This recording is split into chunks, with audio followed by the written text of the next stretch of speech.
अगर आप मेरी इस बात से सहमत हैं तो कृपया इस वीडियो को लाइक करें, कमेंट में राधे राधे लिखें और चैनल को सब्सक्राइब करना न भूलें। इस अमूल्य ज्ञान को अपने प्रियजनों के साथ साझा करें। आइए अब कथा को सुनते हैं और अपने जीवन को सार्थक बनाते हैं। लेकिन घर वापस जाने के साथ साथ व्यापार पर पहुंचते हुए वो सारा काम, क्रोध, लोभ, मोह, मत्सर में फिर फंस जाता हूं। मैं उसको बिल्कुल छोड़ना चाहता हूं, पर परिवार में पहुंचते ही व्यापार और परिवार की चिंता होने लगती है और लौकिक उन्नति की तरफ मन आकर्षित होता है। लेकिन मैं होना चाहिए। हम ये नहीं कहते कि लौकिक उन्नति की तरफ मन आकर्षित नहीं, उन्हें करना चाहिए।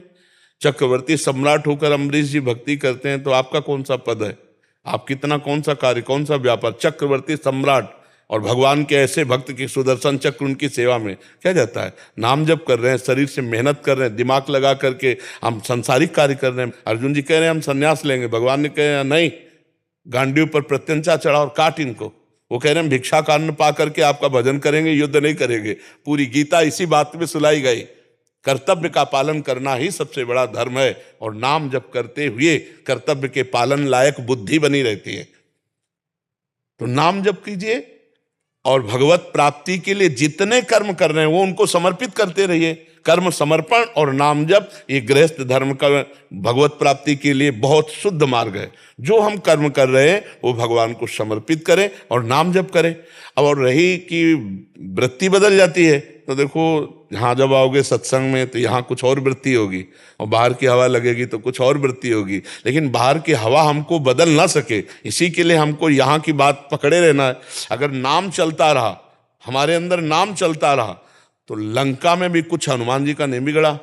प्रविश नगर की जय सब काजा और हृदय राख कौशलपुर राजा। भगवान का चिंतन कर रहे हैं, इसलिए लंका का प्रभाव नहीं पड़ रहा हनुमान जी के ऊपर, लंका का प्रभाव नहीं पड़ रहा त्रिजटा के ऊपर, लंका का प्रभाव नहीं पड़ रहा विभीषण जी के ऊपर, लंका का प्रभाव नहीं पड़ रहा मंदोदरी के ऊपर, लंका का प्रभाव नहीं पड़ रहा माल्यवंत के। ये सब भगवत प्रेमी महात्मा लंका में वास करते हैं कि वो भगवान का चिंतन करते। अंदर ही अंदर भगवान का चिंतन करो, बाहर से व्यापार, नौकरी, संसार का कार्य करो। कौन मना करता है? कायर पुरुष को भगवत प्राप्ति थोड़ी होती है। भगवान को जो प्राप्त करते हैं वो बहुत वीर पुरुष होते हैं, जो अंदर के शत्रुओं पर विजय प्राप्त करके बाहर भागवतिक व्यवहार करते हैं, वही साधु होते हैं, वही महात्मा होते हैं, भगवान के भक्त होते हैं। पहचाना थोड़ी जा सकता है। बाहरी वेशभूषा से तो पहचाना जा सकता है कि संत है, लेकिन आंतरिक स्थिति संत की नहीं पहचानी जा सकती, वो कहीं भी हो सकता है। तो ऐसा आप विचार मत कीजिए कि भगवत प्राप्ति के लिए हमको एक कार्य छोड़ना चाहिए। नहीं, उस कार्य को सांगोपांग करना चाहिए, मतलब और अच्छी तरह करना चाहिए, क्योंकि हम भगवान की सेवा कर रहे हैं। सृष्टि की संपूर्ण सेवा भगवान की सेवा है। नाम जप करते हुए सृष्टि का जो भी कार्य हमें मिला है, छोटा या बड़ा, वो भगवान की पूजा है। हम खास बात अगरबत्ती घुमाना नहीं मानते, हम खास बात मानते भगवान की आज्ञा का पालन करना। थोड़ी देर अगरबत्ती और आरती के मनमानी आचरण के कभी भगवान प्रसन्न होने वाले नहीं। भगवान की आज्ञा का पालन करते हुए अपने कर्तव्य का पालन करो, नाम जप करो, भगवत प्राप्ति ना हो जाए तो हमें बताना। अब थोड़ी देर हम पूजा कर लिया, इसके बाद पापाचरण कर रहे हैं, मनमानी आचरण कर रहे हैं, तो भगवान तुम्हारी पूजा के थोड़ी भूखे हैं। ये थोड़ी मिठाई रख दी, थोड़ी अगरबत्ती रख दी, यहाँ की सुगंध जो है ना, भगवान की श्रीअंग की सौरभ के आगे दुर्गंध जैसी है। अनंत ब्रह्मांडों का सृजन एक सेकंड में भगवान ने कर दिया। उनको कुछ चाहिए क्या? अरे अनंत ब्रह्मांडों का भरण पोषण वो कर रहा है, वो केवल आपका भाव देख रहा है। अगर आप उनकी आज्ञा का पालन करते हो और एक रोटी भी समर्पित कर देते हो, एक तुलसी दल समर्पित कर देते हो, एक फल समर्पित, बहुत है, काफी उनके लिए। उनको एक पहाड़ है हमारे विश्व में जो हमारे शास्त्रों में आता है, सुमेरु पर्वत, 4 लाख योजन का है। किलो 2 किलो सोना हम भगवान में चढ़ा दे तो बड़ा गर्व करते। 4 लाख योजन का तो एक पहाड़ है। 1 योजन का मतलब 4 कोस होता है, 1 कोस में 3 किलोमीटर होते हैं, 4 लाख योजन, और चौड़ा भी इतना ही है। और पृथ्वी को रत्न गर्भा कहा गया है। जैसे तांबा निकलता है ऐसे इसमें सोना निकलता है, ऐसे इसमें रत्न निकलते हैं, ये रत्न गर्भा है। क्या भगवान को हम किससे रिझाएं? सोना चांदी रुपया पैसा खान पान सामग्री से अगर भगवान रिझते तो धनियों के घर में बैठे होते भगवान, नहीं। लेकिन आज तक ऐसा प्रमाण नहीं मिला। भगवान जब मिले तो भाव वाले को मिले, वो धनी हो या निर्धन हो, भाव वाले को मिले। तो इसलिए खूब अच्छा भाव करो और नाम जप करो, और जो आपको काम मिला है, जैसे आपके परिवार में 8 लोग हैं, 10 लोग हैं, उनको भगवत भाव से सबकी कामनाओं को पूर्ण करो। उनके प्रति भगवत भाव कर ले, बस भगवत प्राप्ति हो जाएगी। सब में बिजली वही है, परमात्मा बिजली वही, बस इतना समझना, कहीं भाग के नहीं जाना हम लोग भाग के गए तो बाद में आए तो समाज में ही, आए तो समाज में ही, करना तो वही पड़ा, समाज सेवा ही। मरने के पहले समाज सेवा करके जाना पड़ेगा, क्योंकि समाज का अन्न खाया, समाज का वस्त्र पहना, समाज में जियो, समाज में पैदा हुए तो समाज में ही मरो और समाज को दे के जाओ जो कमाया है। तो आप समाज सेवा में हैं, आपको कहीं भागने की जरूरत नहीं। बस नाम जप करो, बुरा मत करो किसी का, गंदे आचरण मत करो, इसी से भगवान प्रसन्न हो जाएंगे। समझ पा रहे हो आप? दिनेश कुमार जी गुड़गांव से। राधा वल्लभ श्री हरिवंश महाराज जी। महाराज जी, भगवत गीता की 12वें अध्याय भक्ति योग के 16वें श्लोक में सर्वारंभ परित्यागी और उदासीनों से भगवान श्री कृष्ण अर्जुन जी को क्या उपदेश दे रहे हैं? इन दोनों शब्दों का भक्त के गुणों का भावार्थ समझने में असमर्थ हूं। किसी भी तरह का संकल्प करना बंधन कारक ही है। जब मन संकल्प और विकल्प रहित हो जाता है, किसी नवीन भोग भोगने की या नवीन कर्म करने की इच्छा नहीं होती, तो वो स्वरूपस्थ हो जाता है, भगवत प्राप्त हो जाता है। इसलिए कोई भी आरंभ संकल्प पूर्वक नहीं, जो क्रियाएं हैं वो संकल्प, ये योगी की बात है, भोगी की बात नहीं। भोगी तो हर समय संकल्प में ही विचरण करता रहता है, ये करना है, ये करूंगा, ये किया है, ऐसा किया, अहंकार विमूढ़ आत्मा करता हमिति मन्यते, वो ऐसे भाव में विचरण करता रहता है। लेकिन जो भगवान या स्वरूप में स्थित है वो संकल्प त्यागी होता है। जो भगवान में स्थित है वो जान रहा है कि भगवान की प्रेरणा से अपने आप सब क्रियाएं हो रही हैं, मैं नहीं कर रहा हूँ, मैं संकल्प नहीं कर रहा हूँ। और जो ज्ञानी होता है, गुणान गुण वर्तन्ते मनुष्या पार्थ सर्वसा, वो सब 3 गुणों की प्रेरणा से हो रहा है, मैं उसमें करता नहीं हूँ। कर्ता भाव का त्याग किए बिना कोई भी सिद्धावस्था को प्राप्त नहीं हो सकता। तो सर्वारंभ परित्यागी, जो किसी भी तरह के, किसी शुभ या अशुभ किसी भी कार्य का कर्ता नहीं बनता है, संकल्प नहीं करता है, भगवत प्रेरित उसके कार्य होते रहते। अभी तो अपने अहंकार को भगवान में समर्पित करो पहले, तब उस स्थिति को जान पाओगे, अहंकार रहित स्थिति। जैसे ढलान में गाड़ी छोड़ देना तो ना पेट्रोल का खर्चा है और ना कोई जोर लगेगा, गाड़ी चलती चली जाएगी।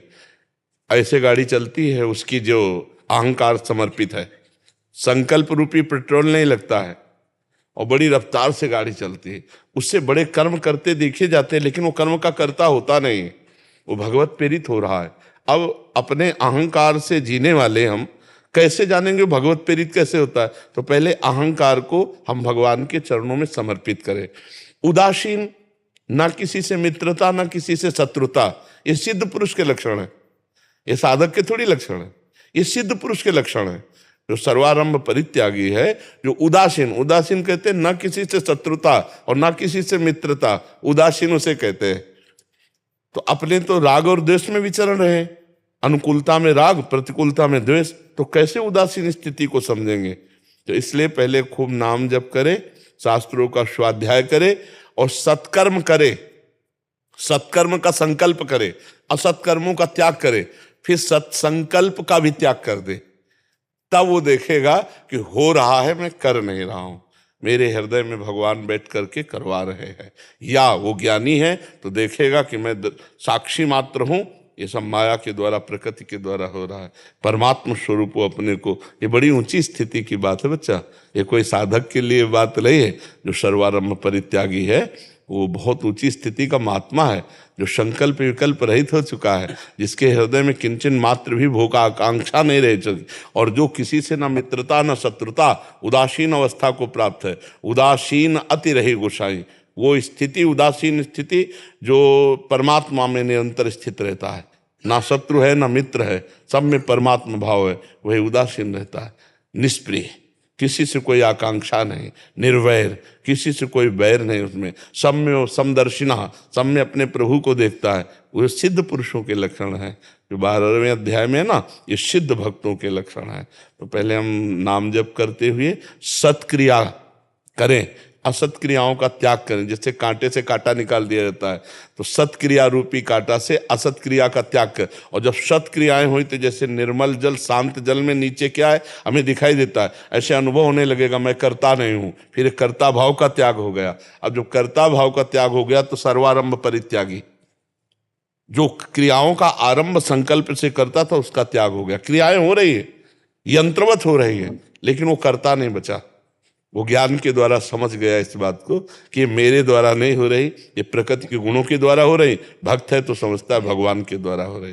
जैसे भक्तजन कहते हैं भगवान की इच्छा से हम वृंदावन गए, फिर भगवान की प्रेरणा से हम संत समागम किया, भगवान की इच्छा से हम ये, वो अपनी इच्छा ने को भगवान की इच्छा में मिला करके भगवत इच्छा बोलने लगे। अब वो धीरे धीरे इच्छा रहित अहंकार रहित हो जाएंगे।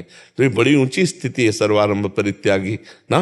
और उदासीन तो ये महात्मा का स्वरूप ही है, ना किसी से शत्रु न किसी से मित्र, पक्षपात कहीं कोई नहीं, वो सम रूप से विचरण करता है, वही उदासीन कहा जाता है। समझ पाया? इसमें जैसे संकल्प, जैसे हम कोई अच्छा संकल्प, सत संकल्प, इसी तुम्हारी स्थिति के लिए तो हमने कहा पहले सत्क्रिया का संकल्प करने वाले बनो, असत क्रियाओं के त्यागी बनो। जो अभी कहा ना उसको पकड़ो, तब जाकर अब उसको कैसे समझोगे संकल्प रहित स्थिति को? दयाभिमानी जीव कैसे समझेगा? इसलिए पहले सत्क्रियाओं के संकल्प करता बनो, असत क्रियाओं का त्याग करो, फिर सत्क्रिया में, पवित्रता में, वो निर्मलता में देख पाएगा कि ये तो हो रही, मैं करता हूं ही नहीं। अभी तो मलिनता है ना, तो अब कैसे उसको समझा जा सकता है? जो ऊंची स्थिति है तो हम क्रम बाई क्रम चलें तो छत में पहुंच जाएंगे। अब एकदम छत की बात को हम कैसे देख पाएंगे जमीन पे खड़े होकर के? समझ रहे ना? जैसे आपने कहा कि अपनी इच्छा को भगवान की इच्छा में सम्मिलित कर लें, तो जैसे हम सोच रहे हैं कि हम जो भी कर रहे हैं, जैसे हम वृंदावन आने का संकल्प ले रहे हैं, तो हम ये सोचें कि भगवान करा रहे हैं हमसे। देखो, इसमें ये बात देखनी है कि गुण तुम्हार और समुझय निज दोषा, जे सब भांति तुम्हार भरोसा। अब किसी के प्रति गंदी भावना है तो आप उसको भी नहीं सोच सकते। अगर इस सिद्धांत में आओगे ना तो इसमें छटनी करनी पड़ेगी। मन की क्या इच्छा है और भगवान की क्या इच्छा है। शास्त्र विरुद्ध आचरण मन की वासना से प्रेरित होते हैं और शास्त्र सम्मत बात भगवान से प्रेरित होती है। तो कहीं अगर हम इसको गलत प्रयोग करेंगे, हाँ मतलब इसको इसलिए कि ये बात केवल आप ही नहीं सुनेंगे, तो उस बात का सही निर्णय हो जाना चाहिए जिससे आपको सामने हो सकता है संशय ना हो, लेकिन पीछे इस बात में संशय हो सकता है। भगवान की इच्छा के बिना एक पत्ता नहीं हिलता। जब हम भगवत इच्छा में हो जाएंगे तो शास्त्र वाक्य के विपरीत कभी कोई आचरण नहीं होगा। श्री कृष्ण अनुकूलेन प्रतिकूलस्य विसर्जनम। जब तक अहंकार है तब तक काम क्रोध लोभ मोह मद मत्सर की ये क्रियाएं होंगी। और जहां भगवत समर्पित हुआ तो तस्मात् शास्त्रम प्रमाणम, शास्त्र प्रमाणित कार्य होंगे, उसके द्वारा कोई भगवत विरोधी कार्य नहीं हो सकते। प्रतिकूल से विसर्जनम, जितने प्रतिकूल आचरण है वो सब अहंकार से होते हैं, उनका विसर्जन हो जाता है। अगर आप मेरी इस बात से सहमत हैं तो कृपया इस वीडियो को लाइक करें, कमेंट में राधे राधे लिखें और चैनल को सब्सक्राइब करना न भूलें। इस अमूल्य ज्ञान को अपने प्रियजनों के साथ साझा करें। आइए अब कथा को सुनते हैं।